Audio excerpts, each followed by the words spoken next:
Reese, what do you got for me today? So today we're talking about the weird and unusual punishment known as banishment that is still used in Canada. Oh, all right. Sounds like a magical term from Harry Potter. Kind of is. Just quieten down, baby. Per capita export value. Library! Minister, are you embarrassed by your behavior today? There's a lot of bleeding hearts around. Do you have the fortitude or the gonads to stand up and come across here and say that to me, you son of a bitch?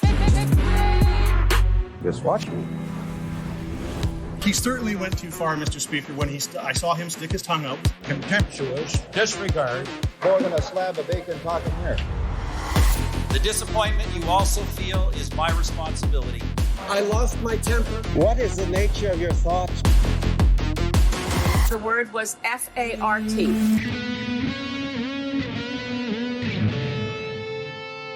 Hello, and welcome to Canadian Politics is Boring.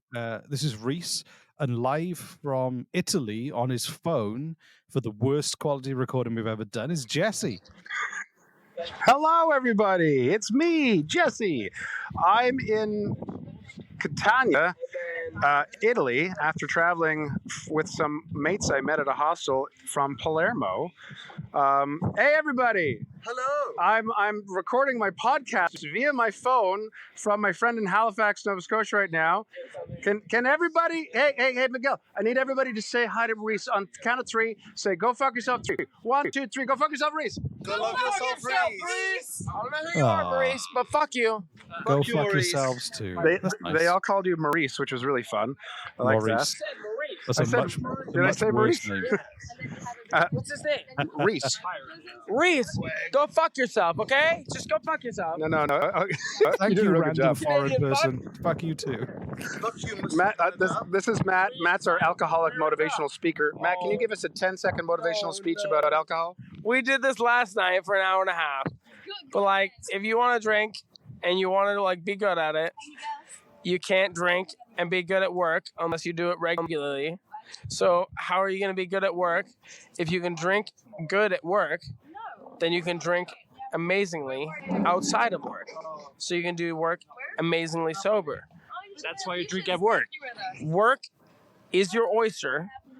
The world is your oyster. Go find your pearl. There we go. I'm going to move someplace a little quieter now. Thank God. Good. So it sounds like everyone a wonderful time.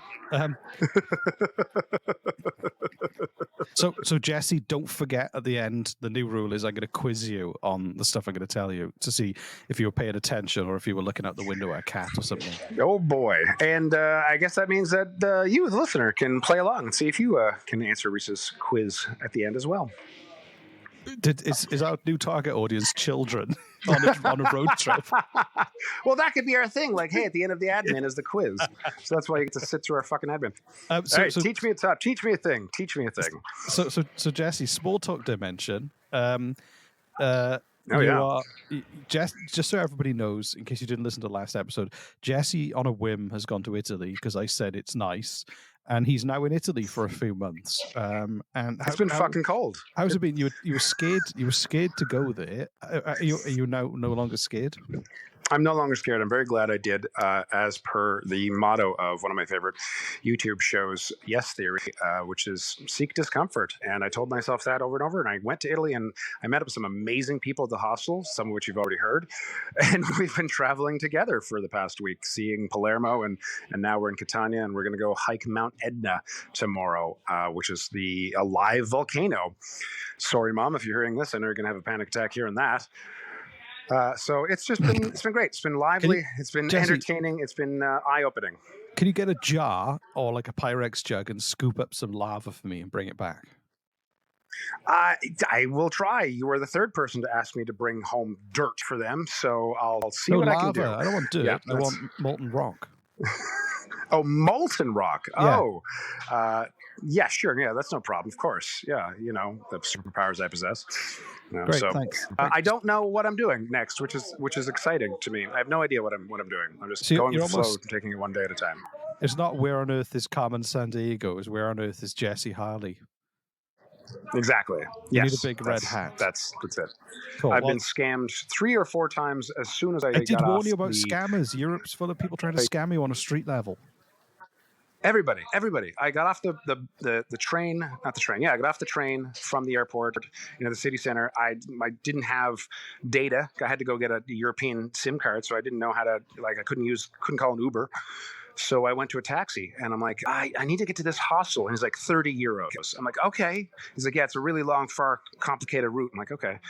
And then halfway through whatever, he's like, I'll give you a tour for free, included in the price. I'm like, I just want to go to the euro, to the whatever. And he drives me to a bank to take out some fucking euros. And I come over and he's like, yeah. So it's the tour, right? The tour. I'm like, I don't know, man. It's like, just 10 minutes of the tour, only 50 euros. I'm like, I'm not paying 50 euros for a thing that you just said was included in the 30 euros. We'll do the 30. And it's like, okay. And then he drives me. And then I find out that the fucking hostel was like a 10-minute walk away. So I spent like $50 Canadian on a 30-second cab ride. What? Oh, it pissed me off. That was one of many scams. Oh, sorry, I lost you. So you spent $50 Canadian on a small taxi ride? Yes. Yeah. It was my first experience in Palermo. Welcome. Someone charged me twice for a slice of pizza. Someone else just overcharged me for a bottle of wine. It was it's been fun, nonstop fun. But other than that, the people from other countries who I've been meeting have been great. There we go. It's good. Yeah, exactly. Yeah, you're buying into the hostel culture. You're having a good time. Yeah. This is honestly, I'm having a great time. Having a great time. That's good. That's good. Well, life. But we're not here to listen about my insane ramblings or adventures. We're here to learn about Canadian politics, as you know, my favorite fucking topic. Yeah, just to drag you back from your beautiful experience of Italy with your international group of new friends. Let's talk about Canadian politics. I bet you've missed it. So badly. So badly. So do you want me to give you the definition of banishment? Exile and banishment is based technically the prolonged absence from one's country imposed by a vested authority as a punitive measure. So the idea is, and this is one of the oldest forms. Well, yeah, I know what exile is. Exile is like when you're exiled from a village or something, you have to go live in the woods. Yeah. And you think when we were like cavemen or cave people, I guess. That would be that would be like practically a death sentence. You're exiled from the group. You must wander the barren lands where the saber-toothed tigers roam. Banishment was right. It's basically like a more dramatic version of "we're not your friend anymore." Yeah, exactly. And it's or can you remember they used to just dump people on islands and stuff? Dump people on islands? No, I'm just walking past them. Reese, you're an arsehole, and we know you lick them. Sorry. I couldn't help it. I couldn't. They were just right there. Sorry. Continue. This is cyberbullying. That is Reese, right? Sorry? That was Reese, yes. Okay, sorry, please continue. They've traveled the world, yet they haven't come up with any creative insults. That's interesting. Anyway, so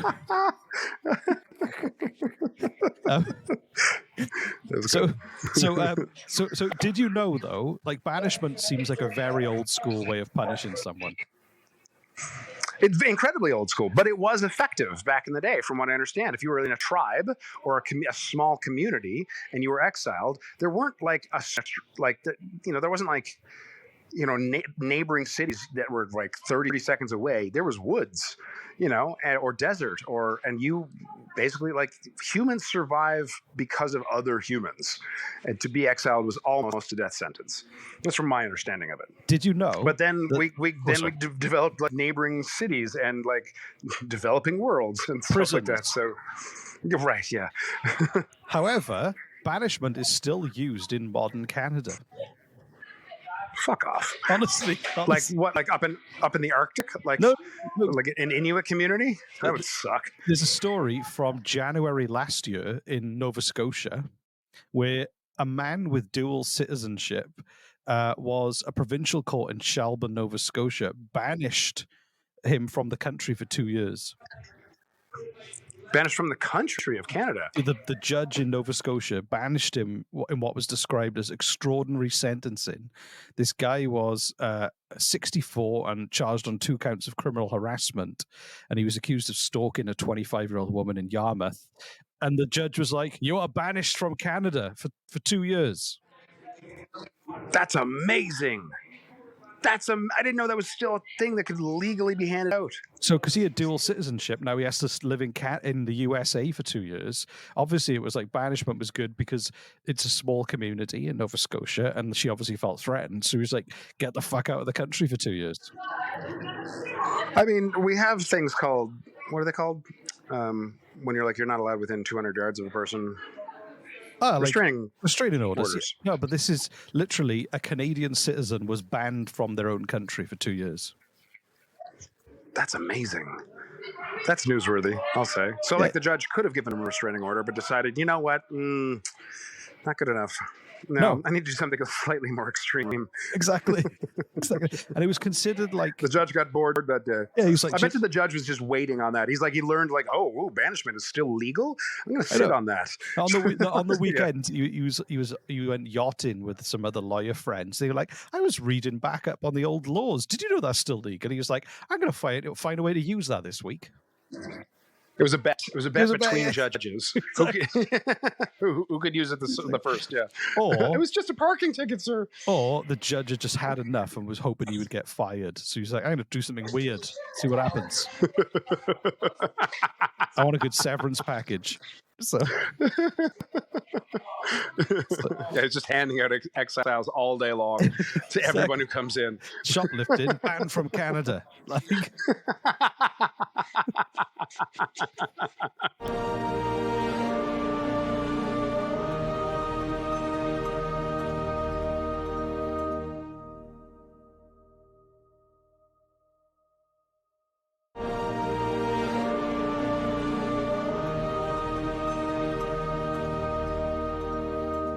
And that's funny. That's not the only story. If you go back to 2017, a serial offender chose banishment from Newfoundland and Labrador over going to prison. So exile from Newfoundland and Labrador only, not the country. Just the province of Newfoundland and Labrador. So this guy I would take that too, man. Yeah. So I lived in Newfoundland. I love Newfoundland. Don't just fucking move. I promise I'll never come back if you don't put me in prison. And then he has to walk up to the bench and pinky swear the judge. Yeah. That's how that works. So this guy called Gordy Bishop had a huge criminal record of property offences and assaults. All of them were committed in Newfoundland and Labrador, where he lived, and he was he was going to be given another 2-year sentence, and him and his legal counsel went to the justice and said they wanted to banish him. He would accept banishment for a whole year from the province rather than 2 years of prison. Honest to God, let's make this a thing, because banishment in this day and age is not bad. So the rationale was it protects the community by removing him from the community, and secondly, it takes him out of the circumstances and the circle of influence that was leading him to engage in criminal activity. So if he was hanging out with the wrong crowd, he's he has to build a whole new life so he can reinvent himself and turn over a new leaf. Reese, are you actually arguing in favor of bringing banishment and exile back? Well, why not? Everyone works remotely these days. All right, fuck it. I'm on board too. That sounds right. As someone who's experienced banishment from Wales, then I think everyone should do it. Oh, that's why you came to Canada, right? Exactly. I knew there was a reason. Yeah, it was a little fishy. You just showed up all shifty-eyed, looking around over your shoulder. Yeah, exactly. So he went for that option, and apparently he decided his mother lives in Fort McMurray in Alberta, and he was going to spend his banishment there. Then, how old was he? He was 33. Okay, but spend your banishment with your mother in industrial town. All right, that sounds fun. But this then pissed off the people in Fort McMurray, because essentially they're saying, "Great, so you're just going to send this serial offender to our community, Because you didn't, and why didn't you just lock him up rather than send him to us? I don't know. I think the whole exile thing is where it should end, and then he gets to decide where he goes after that. It's as long as he doesn't stay in that place. No, exactly. You know, if the judge sends him somewhere, that causes a whole batch of trouble. Exactly. So then the other, there's another story from 1995 when someone who was convicted of sexual assault in Saskatchewan was exiled to a remote island on Wapaweka Lake in the province's northern reaches, where he was. Say that again. So what is it? This guy William Bruce Taylor. No, just the name of the island. What was it called again? Wapaweka Lake. But say it like, as if you're a native. Just say it like there's no pauses or anything. Just like you've been used to saying it your whole life. Wapaweka Lake. There you go. That's pretty good, I think. That's I don't good. know. It's probably... Yeah, but he was exiled with the island where he would maintain a small cabin that was provided for him. He'd have to cook for himself, chop wood, and mull over his crimes. Hold on, was that actually part of the deal? He had to mull over his crimes? Yeah. How did they check on that? And this was the 90s. This was 1995 that they dished this punishment out. So just like him sending a Polaroid of himself looking very thoughtful in the distance and just writes on it, mulling. Exactly. Tuesday, 6 p.m. Sticks it in an envelope, sends it to the judge. Judge opens it at home, nods. Okay. Forgot to mull on Tuesday, so double mulled Wednesday. so that's awesome. So that was... but then what happened was they realized that kids had been using the island and the cabin as a party island, and the cabin had been wrecked and broken into and everything stolen. So they had to put him on another, more isolated island where he served his punishment. Oh, that's kind of sucks, but yeah, there we go. Just give him the party island, man. Let the kids come and party with him. No, but he was there because of sexual assault, so probably not a good idea. Oh, okay, maybe not a great idea for that. Yeah, okay, that's fine. Sexual assault. We're going to banish you to a party island full of kids. Well done, Saskatchewan. Yeah. Should we name this title "Sexual Assault Island"? Is that Sexual Assault Party Island?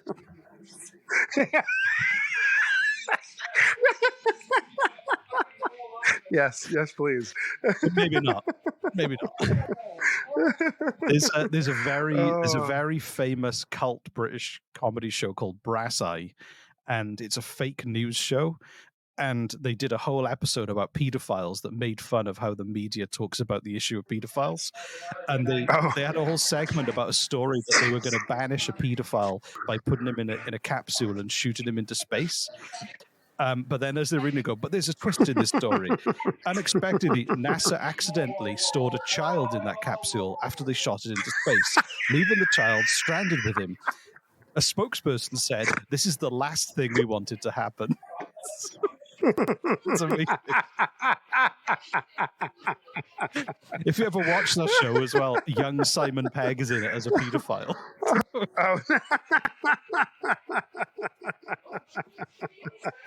This is the last thing we wanted to happen.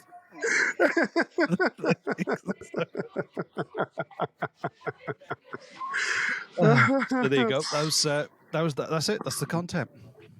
I'm seriously impressed with this episode's content, Reese. You really upped your game. Is this we're heading into our 4th year or 5th year? What is this now? Jesus. I don't know. I've lost count. I forgot my own age. Yeah, I don't know. Last year I forgot my own age. I thought I was turning 38.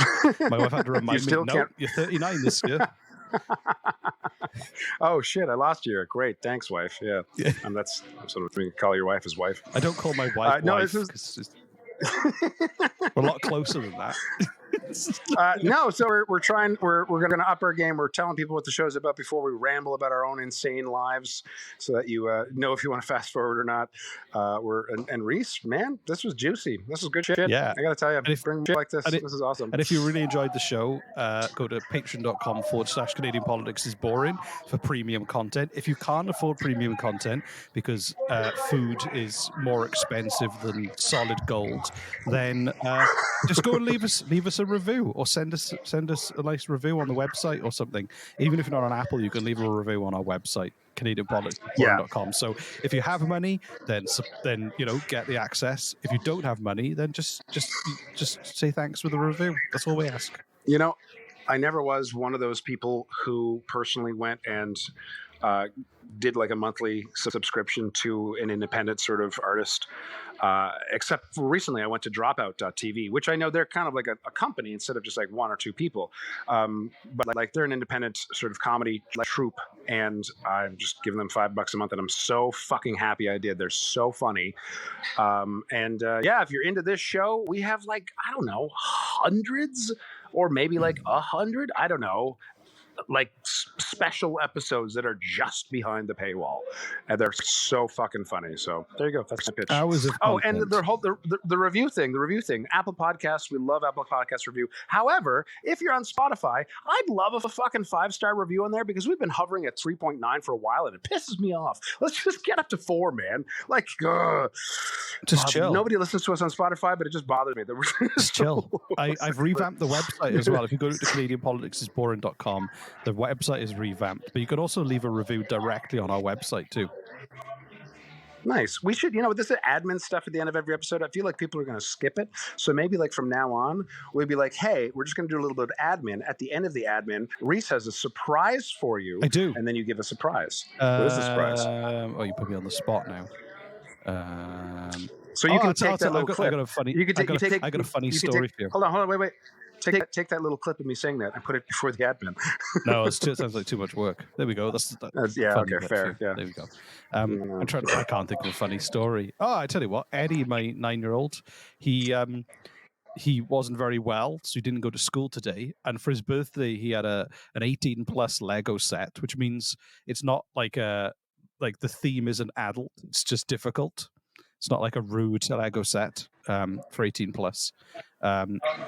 So good. I'm glad it's not like a top shelf Lego set. It's like, and it's a German, like a Alpine style lodge. It's like 2,000 pieces. He didn't feel very well. Stayed home from school with me today, and he built the whole thing all by himself. Amazing. That's really cool. Yeah. All right. That was worth listening to our admin. Yeah, I think it was a nice little surprise. Thanks. So, do you have a quiz? Do you want to quiz me on today's episode? Oh yeah, Jesse. So see if I remember anything. I probably won't. Okay. So where was name 2 places that people have been banished to from the stories I gave? Banished to? Yeah. So the guy from Newfoundland was banished to an island. No, it was banished to the place in Alberta up north with all the oil. Fort McMurray. You got it? With his mother. 1 point. Yeah. And then another guy the first guy you talked about was banished from Canada, and he was dual citizen from the States, so he just went to the States. There we go. You did listen. I did, amazingly. Yeah. I'm kind of surprised myself. Look at that. Is your new world, you're a world citizen now. You've opened your eyes. Sweet. And you're experiencing the world differently. I like this whole quizzing me thing. I think we should do it every episode. Jesse, don't get abducted by the mafia or anything. Have a great time in Italy. And don't fall into the volcano tomorrow. Thank you very much. I have a cannoli that I bought yesterday that's been flattened and traveling with me for hours in a suitcase. I can't wait to dig into. I hear that it gets better with age. So, I'm going to do that soon. Age and pressure. Yeah, it's good. That's awesome. All right. All right. Well, everybody say goodbye to Reese. Bye, Reese. Fuck you. Suck a dick, Reese. You're a cunt. You're a piece of shit. Yeah, well, at least I don't live in a hostel.